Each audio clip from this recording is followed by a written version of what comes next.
સુરત જિલ્લામાં ભારે વરસાદ બાદ કીમ નદીના પાણી સુરત અને ભરૂચ જિલ્લાની ચેકપોસ્ટ ગણાતી વડોલી સર્કલ નજીક પહોંચી ગયા છે।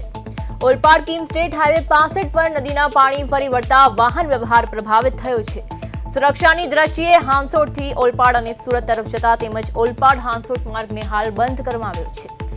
પાણી ભરાવાને કારણે કેટલાક વાહન ચાલકો રસ્તા પર અટવાયા હતા। ઘટનાની જાણ થતાં કીમ પોલીસ અને માર્ગ મકાન વિભાગની ટીમો વડોલી સર્કલ ખાતે પહોંચી સ્થિતિનું નિરીક્ષણ કરી રહી છે।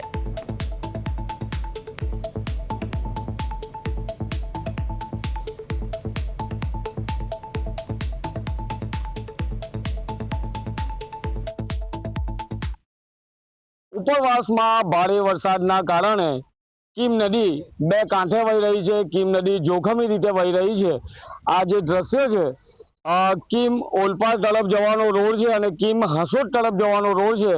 આ રોડ સ્ટેટ હાઈવે છે, પરંતુ આ સ્ટેટ હાઈવે પર કીમ નદીના પાણી ભરાવાનું શરૂ થઈ ગયું છે। પોલીસ અને માર્ગ અને મકાન વિભાગના અધિકારી ઘટના સ્થળે પહોંચ્યા છે અને તેઓ દ્વારા રસ્તા બંધ કરવાની કામગીરી ચાલી રહી છે, કારણ કે કીમ નદીમાં સતત પાણીની આવક થઈ રહી છે। કારણ કે ગઈકાલે સતત ઉપરવાસમાં ધોધમાર વરસાદ પડ્યો હતો, આજે પણ વરસાદ પડ્યો છે અને આજે હવામાન ખાતા દ્વારા રેડ એલર્ટનું આગાહી કરવામાં આવી છે, ધોધમાર વરસાદની આગાહી કરવામાં આવી છે અને તેના પગલે હાલ તંત્ર એલર્ટ બન્યું છે। જો કે સદનસીબે આજે વરસાદે વિરામ લીધો છે, પરંતુ જે રીતનો માહોલ છે કાળા ડિબાંગ વાદળો જોતા ફરી એકવાર વરસાદ આવે એવી શક્યતા જોવાઈ રહી છે। પરંતુ આ જે દ્રશ્ય છે એ વડોલી સર્કલના જે ઓલપાડનું જે વડોલી છે, સામેથી જે આવતો ભરૂચ જિલ્લાનો જે હાંસોટ તાલુકામાંથી હિલાવ થઈને ઓલપાડ તરફ આવતો માર્ગ છે, કીમ તરફ આવતો માર્ગ છે, આ સ્ટેટ હાઈવે છે, આ માર્ગ છે તેને બેરિકેડ કરી દેવામાં આવ્યા છે, કારણ કે કીમ નદીનું જળસ્તર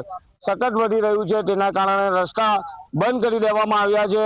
કીમ નદીના પાણીમાં જે રીતે વડોલી બસ સ્ટેન્ડ છે તે પાણીમાં ગરકાવ થઈ ગયું છે। લારી ગલ્લા અને દુકાનો છે તેમાં પાણી ઘૂસવાની શરૂઆત થઈ ગઈ છે। દુકાનદારો પોતાનો ધંધો ચોપટ થઈ ગયો છે અને તેઓ પોતાનો ધંધો બંધ કરીને સમયસર બહાર નીકળી જવા માટે તેઓને એલર્ટ કરાયા છે અને તેઓ પણ હવે પોતાનો ધંધો બંધ કરીને ઘર ભેગા થવા માટે તૈયારી કરી રહ્યા છે, કારણ કે કીમ નદીમાં સતત પાણી વધી રહ્યું છે।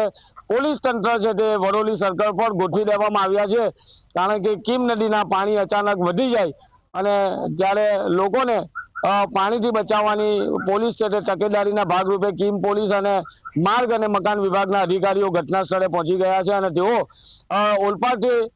ઓલપાડ અને સુરતથી હાંસોટ તરફ ભરૂચ જિલ્લામાં જતા વાહનોને અટકાવી રહ્યા છે અને હાંસોટ તરફથી ઓલપાડ તાલુકામાં આવતા વાહનોને અટકાવવામાં આવ્યા છે, બેરિકેડ કરી દેવામાં આવ્યું છે, કારણ કે કીમ નદી ગાંધી ટૂર બની છે અને કીમ નદીના પાણી ભરૂચ જિલ્લાના અંકલેશ્વર તાલુકાના જે કીમ નદીના કિનારે આવેલા ગામોમાં પાણી ઘૂસવાની શરૂઆત થઈ ગઈ છે। ઓલપાડ તાલુકાના કીમ નદીના કિનારે આવેલા ગામોમાં પાણી ઘૂસવાની શરૂઆત થઈ છે અને ખાસ કરીને સ્ટેટ હાઈવે પર પાણી ફરી વળતા રસ્તા બંધ થઈ ગયા છે।